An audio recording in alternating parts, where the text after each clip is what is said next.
Good morning, students. I'm Shashi, and today I'm going to explain you this lesson. The name of the lesson is Three Questions, and it is written by Leo Tolstoy. So, suppose you want to start a new task. Will you wait for an auspicious time, or will you start work immediately? Think about it. And what do you think is the most important occupation? Occupation means work. And what do you think are the most important people? आपके लिए कौन से लोग important है? Soldiers, leaders, doctors or priests? Actually, these three questions are very important in our life, and mostly you have seen your parents or in your neighborhood that we go for priests to know the best time, or we can call muhurat of anything. So what is that? To know about the best time of doing something. So this lesson is also based on these three questions.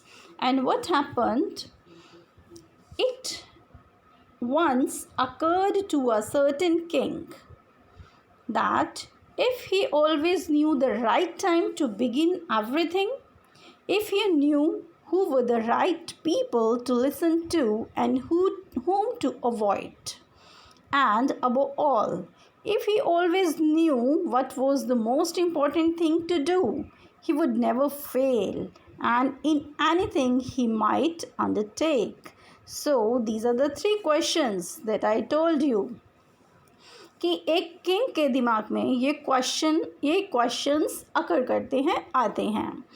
कौन से questions? That कि किसी भी काम को शुरू करने का सही समय क्या है, और किन लोगों को किंग को सुनना चाहिए और किन को अवॉइड करना चाहिए. मीन्स कौन से लोग किंग के लिए इम्पॉर्टेंट हैं और कौन से लोग इम्पॉर्टेंट नहीं हैं. और थर्ड क्वेश्चन जो उनके दिमाग में आया कि most important thing to do, कि कौन सा काम उसके लिए इम्पॉर्टेंट है, वो कौन सा काम करे. और जनरली ये तीनों क्वेश्चंस क्यों हमारे दिमाग में आते हैं या क्यों इस किंग के दिमाग में आए, क्योंकि उसे ये लगा कि यदि इन तीनों क्वेश्चंस के आंसर वो जान लेता है तो वो कभी भी फेल नहीं होगा. He would never fail. और ये भी फैक्ट है हमारी लाइफ का कि हम भी इन्हीं तीनों क्वेश्चंस के आंसर इसीलिए जानना चाहते हैं ताकि जो भी हम काम करते हैं उसमें हम फेल ना हो, वो काम बहुत अच्छा हो, इसीलिए हम मुहूर्त निकलवाते हैं. तो and this thought having occurred to him, he had it proclaimed throughout his kingdom that he would give a great reward to anyone who would tell him what was the right time for every action and who were the most necessary people and how he might know what was the most important thing to do. और इतना ये बात दिमाग में आने के बाद king ने क्या किया? किंग ने प्रोक्लेम्ड किया. प्रोक्लेम्ड मीन्स अनाउंस्ड पब्लिकली, और एक नोटिस उसने निकलवा दिया अपने किंगडम में कि वो एक रिवॉर्ड देगा, एक great reward. Reward means prize. वो उसको ग्रेट रिवॉर्ड देगा, ग्रेट प्राइज़ देगा जो उसे इन तीनों क्वेश्चंस के आंसर सही देगा और जिससे कि किंग भी सेटिस्फाई हो जाए. And learned man, learned means wise, बुद्धिमान, intelligent. And learned man came to the king but they all answered his questions differently. Yes, क्योंकि सभी का एक्सपीरियंस अलग अलग होता है तो इसीलिए सभी के आंसर्स भी अलग अलग थे. In reply to the first question, अब फर्स्ट क्वेश्चन के रिप्लाई में लोगों ने क्या आंसर किया? In reply to the first question, some said that to know the right time for every action, कि किसी भी एक्शन के सही समय को जानने के लिए one must draw up in advance a table of days, months and years. It means time table, कि एक टाइम टेबल हमें पहले से ही बना लेना चाहिए. And must live strictly according to it, और उस टाइम टेबल के अकॉर्डिंगली बहुत स्ट्रिक्टली वर्क करना चाहिए. Only thus said they could everything be done at its proper time, और उन्होंने कहा कि केवल इसी तरह से कोई भी अपना काम प्रॉपर टाइम पर कर सकता था. Others declared that it was impossible to decide beforehand the right time for every action. और दूसरों ने क्या डिक्लेयर किया, क्या कहा कि ये before hand means in advance, कि एडवांस में ही किसी भी एक्शन का सही समय बताना तो इम्पॉसिबल था. But that not letting oneself be absorbed in idle pastime. But ये तो बहुत एक tiresome work है, exhausted work है. One should always attend to all what was going on and then do what was most needful. और फिर उन्होंने कहा कि attend means attentive, कि उसके चारों तरफ क्या हो रहा है उसके लिए उसको बहुत अटेंटिव रहना है. यानी कि हमारे आसपास जो भी घटनाएं घट रही हैं उसके लिए हम बहुत अटेंटिव रहें. And do what was most needful, और जो ज़्यादा ज़रूरी है वो आप करें. अदर्स अगेन सेड, दूसरों ने फिर कहा that however attentive the king might be to what was going on, it was impossible for one man to decide correctly the right time for every action. तो दूसरों ने क्या कहा कि किंग चाहे जितना भी अटेंटिव हो ले, ठीक है, कि व्हाट वाज गोइंग ऑन, कि क्या चल रहा था, पर एक इंसान के लिए ये इम्पॉसिबल है कि वो किसी भी एक्शन का राइट टाइम पता करे. But that he should have a council of wise man who would help to fix the proper time for everything. So उन्होंने क्या डिसाइड किया कि इस काम के लिए, किस काम के लिए, कि हर एक्शन के राइट टाइम को डिसाइड करने के लिए किंग के पास एक काउंसिल यानी एक ग्रुप ऑफ पीपल, एक सभा होनी चाहिए वाइज मैन की, जो कि हर चीज़ का सही समय फिक्स करे.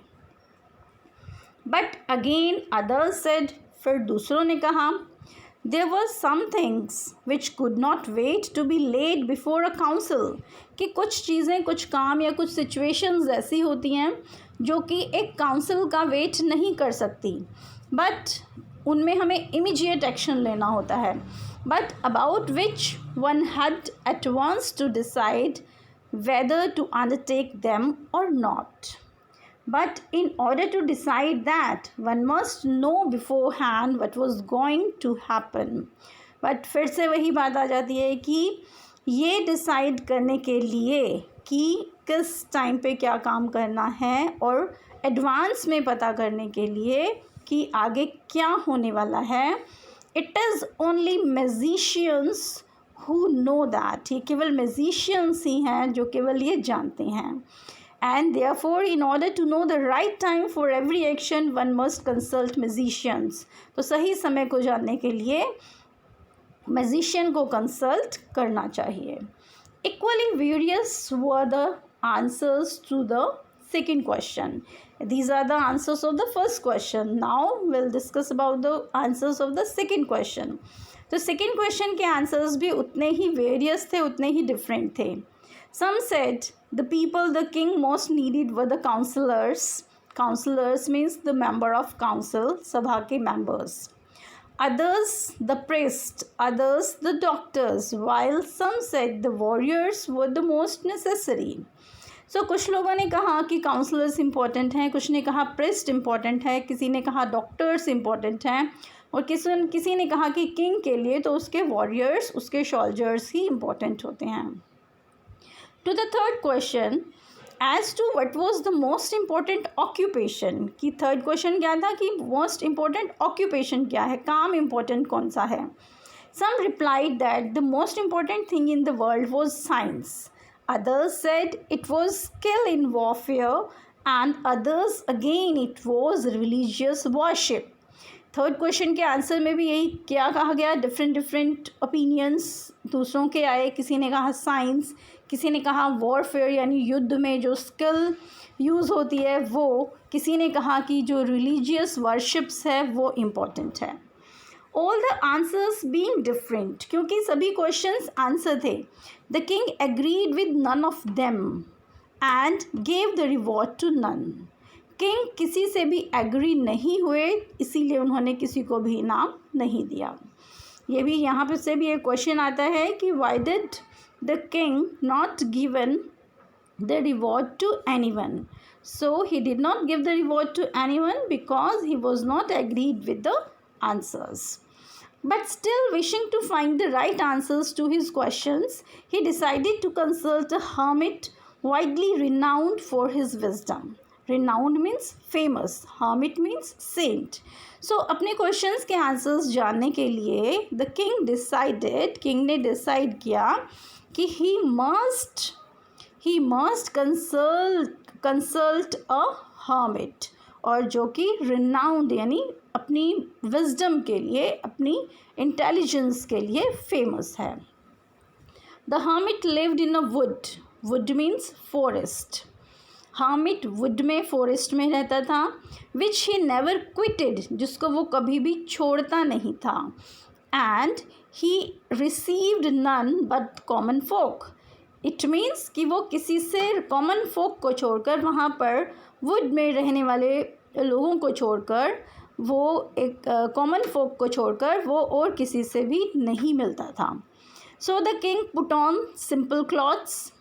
यहाँ से भी एक क्वेश्चन बनता है कि क्यों वो नहीं मिलता था, और सेकेंडली क्यों किंग ने सिंपल क्लॉथ्स पहने। ठीक है, so the king put on simple clothes and before reaching the hermit's cell dismounted from his horse and leaving his bodyguards behind went on alone. So यहाँ पर किंग ने क्या किया, किंग ने सिंपल क्लॉथ्स पहने और रीचिंग वहाँ hermit के पास पहुँचने से पहले, वुड्स में जाने से पहले थोड़ी ही दूर पर वो अपने घोड़े से नीचे उतर गए। Dismounted means get off, and अपने बॉडीगार्ड्स को उन्होंने वहीं छोड़ दिया और हर्मिट के पास अकेले ही चले गए। अब वहाँ जाकर क्या सीन होता है, 1 सेकेंड।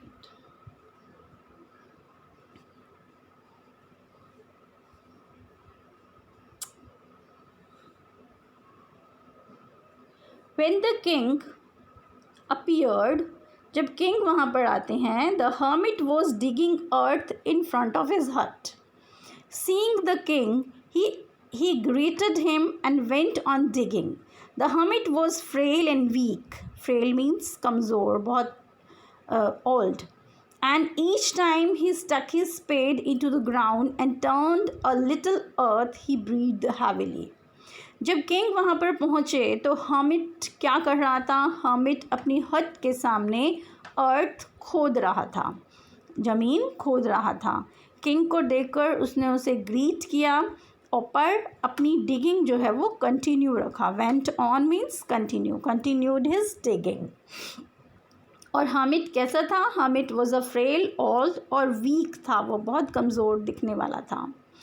और हर टाइम जब भी वो स्पेड को ग्राउंड पे मारता था तो ही ब्रीथ वेरी हैवीली।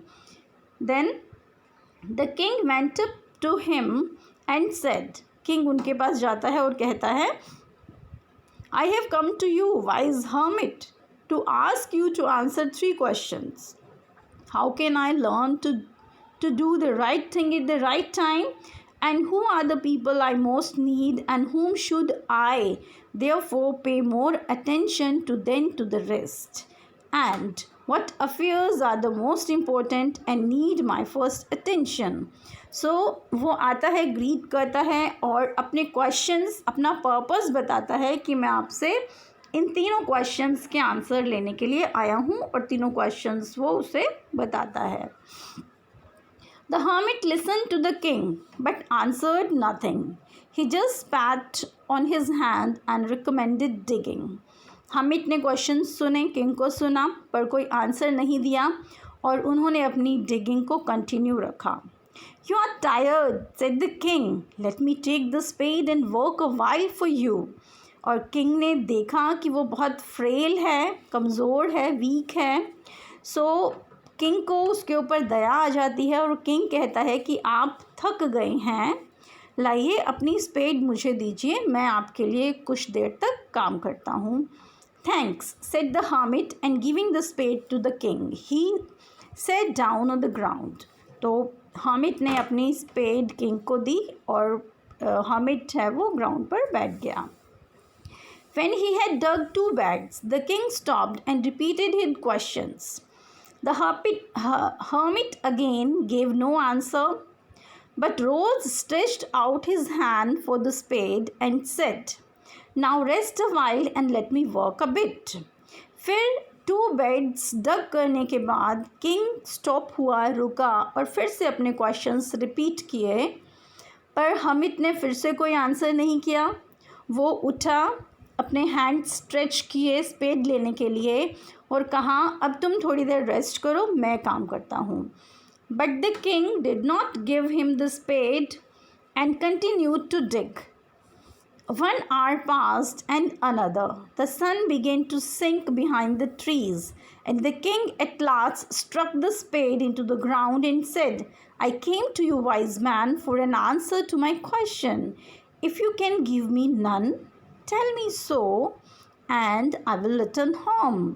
So क्या हुआ कि किंग ने स्पेड नहीं दिया और अपनी डिगिंग को कंटिन्यू रखा। 1 hour पास हो गया, देन अनदर, और फिर सनसेट हो गया। देन किंग ने एट लास्ट स्पेड को नीचे रखा और फिर उन्हें कहा कि मैं यहाँ पर अपने क्वेश्चंस के आंसर लेने के लिए आया हूँ। यदि आपको मुझे आंसर नहीं देने हैं तो आप मुझे बता दीजिए, मैं वापस चला जाऊँगा। Here comes someone running, said the hermit. Let's see who it is. hermit ने एक तरफ देखते हुए कहा कि देखो वहाँ से कोई रन करता हुआ आ रहा है, देखते हैं कौन है। The king turned round and saw a bearded man come running out of the wood. The man held his hands pressed against his stomach and blood was flowing from under them. When he reached the king, he fell fainting on the ground, mourning feebly. अब क्या था? King ने देखा, king मुड़ा और king ने क्या देखा कि एक बियर्डेड मैन, दाढ़ी वाला आदमी वुड से, फोरहेड से भागते हुए आ रहा है और मैन ने अपने हाथों से अपने स्टमक को प्रेस किया हुआ है और जहाँ से ब्लड बह रहा है। When he reached the king, और जब वो किंग के पास आता है तो वो बेहोश हो जाता है। एंड मॉर्निंग फीबली मीन्स धीरे धीरे कुछ बोलता है, करहाता है। The king and the hermit unfastened the man's clothing. Unfastened होते बिकम लूज। सो किंग और हर्मिट ने उसके क्लॉथ्स लूज किए, हटाए। There was a large wound in his stomach. The king washed it at best as he could and bandaged it with his handkerchief and with the towel the hermit had. अब उसके stomach के ऊपर बहुत बड़ा एक wound था, घाव था। किंग ने उसको वॉश किया और बैंडेज किया अपने हैंडकरचीफ से और एक टॉवल से जो कि हर्मिट के पास था। But the blood would not stop flowing and the king again and again remove the bandage soaked with warm blood and washed and rebandage the wound.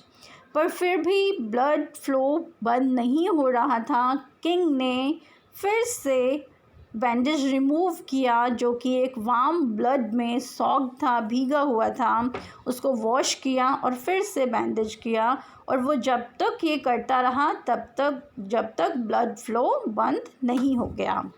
The man revived and asked for something to drink. अब जब blood flow बंद हो गया है तो man जो है वो होश में आया है। रिस्टोर टू लाइफ और होश में आना रिवाइव्ड का मीनिंग है। And asked for something to drink, और उसने कुछ पीने के लिए मांगा। The king brought fresh water and gave it to him. Meanwhile the sun had set and it had become cool. So the king, with the hermit's help, carried the wounded man into the hut and laid him on the bed. अब king उसको fresh water देता है पीने के लिए, और इतनी ही देर में सनसेट हो जाता है और बाहर थोड़ी सी ठंड हो जाती है. सो किंग हर्मिट की हेल्प से इस वुंडेड मैन को हट में लेके जाता है और बेड पर लेटा देता है. Lying on the bed the man closed his eyes and was quite, but the king was so tired with his walk and with the work he had done that he crouched down on the threshold and fell asleep so soundly that he kept all through the short summer night. अब वो man जो है वो bed पर है और king नीचे ज़मीन पे बैठा हुआ है, और वो इतना ज़्यादा थका हुआ है अपनी वॉक से और आज जो उसने हार्ड वर्क किया है, क्योंकि जर्नली किंग इस तरह का फ़िज़िकल वर्क नहीं करते. सो वो अपने काम से बहुत थका हुआ है, और उसको जैसे ही वो ज़मीन पर लेटता है उसको बहुत गहरी नींद आ जाती है, और वो इतने आराम से सोता है. पूरी शॉर्ट समर नाइट, पूरी नाइट वो बहुत आराम से सोता है. When she awoke in the morning, it was long before he could remember where he was and who was the strange bearded man lying on the bed and gazing intently at him with shining eyes.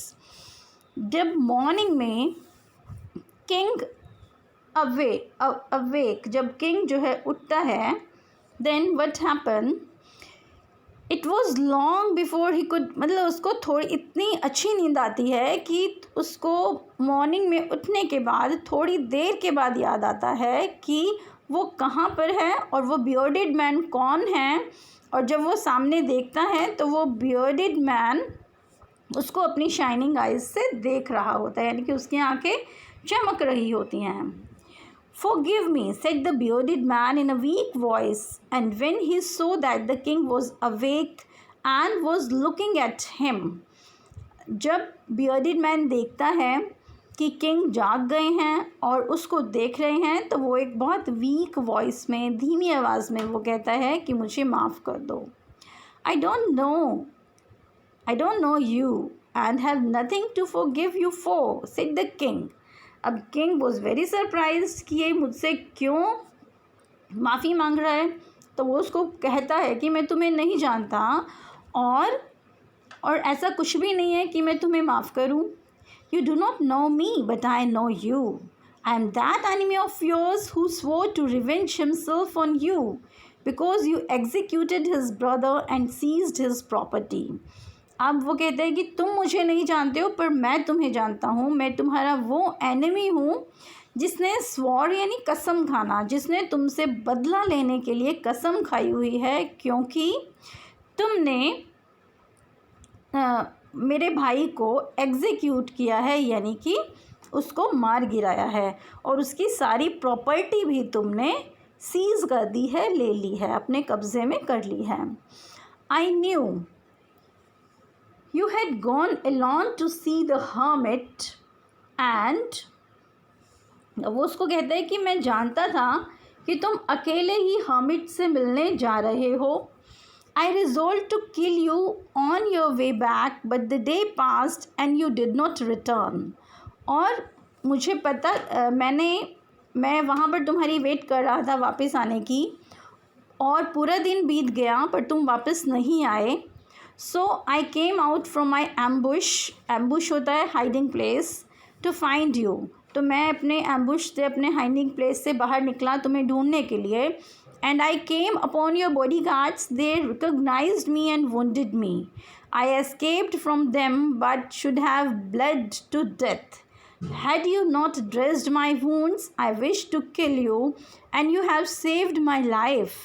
Now, if I live and if you wish it, I will serve you as your most faithful slave and will bid my sons do the same. Forgive me." अब ये जो bearded man है ये कहता है कि मैं तुम्हें मारने के लिए वहाँ पर आया, और पर तुम्हारे बॉडीगार्ड्स ने मुझे पहचान लिया और उन्होंने मुझे वुंडेड कर दिया. मैं वहाँ से बचकर भागा, और इतनी मुझे ब्लीडिंग हो रही थी कि मैं मर ही जाता, पर तुमने मेरे वूंड्स को ड्रेस किया and I wish to kill you, परंतु क्या था, मैं तुम्हें मारना चाहता था, परंतु तुमने मेरी लाइफ बचाई। नाउ अब यदि मैं ज़िंदा रहा और यदि इफ़ यू विश इट, और तुमने विश किया, मैं एक फेथफुल स्लेव की तरह पूरी उम्र तुम्हें सर्व करूँगा और मैं अपने सन्स को भी यही कहूँगा कि वो तुम्हें सर्व करें, तो तुम मुझे माफ़ कर दो। The king was very glad to have made peace with his enemy so easily and to have gained him for a friend. And he not only forgave him but said he would send his servants and his own physicians to attend upon him and promised to restore his property. अब king बहुत खुश हुआ कि उसकी अपने enemy से बहुत easily piece, जो एनिमी है यानी जो दुश्मनी है वो बहुत जल्दी पीस में चेंज हो गई है, एंड और एज अ फ्रेंड वो हो गया है। And he not only gave him, उसने उसको माफ़ ही नहीं किया, परंतु उसने उसको ये भी कहा कि मैं अपने सर्वेंट्स और अपने फिजिशियंस तुम्हारे पास भेजूँगा तुम्हें अटेंड करने के लिए, और उसको उसकी प्रॉपर्टी देने का भी उसने प्रॉमिस किया।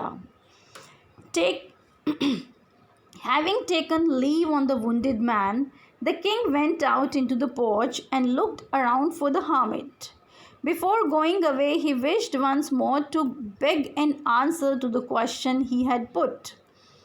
The hermit was outside on his knees, sowing seeds in the bed and had been dug the day before.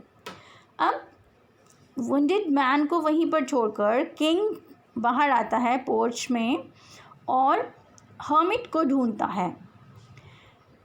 Then before वहाँ जाने से पहले वो एक बार फिर से हर्मिट को बेग करना चाहता है अपने क्वेश्चंस के आंसर लेने के लिए। हर्मिट बाहर था, अपनी नीज़ पर था, और वो क्या कर रहा था, जो कल उन्होंने बैड्स डग किए थे उनमें वो सीड्स सो कर रहा था, बो रहा था। The king approached him and said, "For the last time, I pray you to answer my questions, wise man." King वहाँ पर पहुँचा और उसने कहा कि वाइज मैन, मैं लास्ट टाइम तुमसे प्रे कर रहा हूँ कि तुम मेरे क्वेश्चंस का आंसर दो। You have already been answered, said the hermit, still crouching on the thin bags and looking up at the king who stood before him. So hermit कहता है कि तुम्हें ऑलरेडी आंसर मिल चुका है। How answered? What do you mean? asked the king. अब king को नहीं पता चलता कि कैसे उसको आंसर मिल गया है, so he asked these questions. Do you not see? replied the hermit. If you had not pitied my weakness yesterday and had not dug these bags for me, but had gone your way, that man would have attacked you and you would have repented for not having stayed with me. अब hermit answer करता है कि यदि कल तुम्हें मेरी weakness पर दया नहीं आती और तुम मेरे लिए बेड नहीं खोदते, परंतु तुम यहाँ से वापस चले जाते, तो ये मैन जो तुम्हारा इंतज़ार कर रहा था तुम पे अटैक कर देता और तुम पछताते कि तुम यहाँ पर क्यों नहीं रुके। रिपेंटेड मीन्स पछताना। So the most important time was, इसीलिए मोस्ट इम्पोर्टेंट टाइम क्या है, when you were digging the beds, कि मोस्ट इम्पोर्टेंट टाइम उस समय तुम्हारे लिए कौन सा था जब तुम बेड्स डिग कर रहे थे। And I was the most important man, और मैं तुम्हारे लिए इम्पोर्टेंट मैन था। And to do good was your most important business, और तुमने जो मेरे साथ अच्छा काम किया वो तुम्हारा इम्पोर्टेंट बिजनेस था, इम्पोर्टेंट काम था। Afterwards when that man ran to us, कि वो मैन जब हमारे पास आया उसके बाद, the most important time was when you were attending upon him, most important time तुम्हारा वो था जब तुम उसे अटेंड कर रहे थे. For if you had not dressed his wounds he would have died without having made peace with you. फिर वो कहते हैं कि यदि तुमने उसको ड्रेस नहीं किया होता तो वो मैन तुमसे पीस किए बिना ही वो मर जाता. सो यहाँ पर 4 कंजक्शन है. So he was the most important business. Remember then there is only one time that is important, the only time when we have any power. अब वो कहते हैं कि हमेशा याद रखो कि हमारे पास एक वही समय इम्पोर्टेंट होता है जब हमारे पास कुछ पावर्स होती हैं, यानी जब हम कुछ काम इम्पोर्टेंट काम करते हैं. The most necessary man is he with whom you are. और मोस्ट नेसेसरी मैन कौन है? जिसके साथ तुम होते हो. For no man knows whether he will ever have dealing with any one else. And the most important affair is to do with good, because for that purpose alone was man sent into this life. और वो कहता है last में कि most important affair काम क्या है? दूसरों के साथ गुड करना, अच्छा करना, क्योंकि इसी पर्पज़ के लिए ही हम धरती पर भेजे गए हैं. किसने भेजा है? गॉड ने. और to do him good means दूसरों के साथ अच्छा करना. सो यहाँ से भी एक क्वेश्चन एग्ज़ाम में आता है. So understand it carefully. I hope you like it. If you like the video, so please like and subscribe it. Thank you.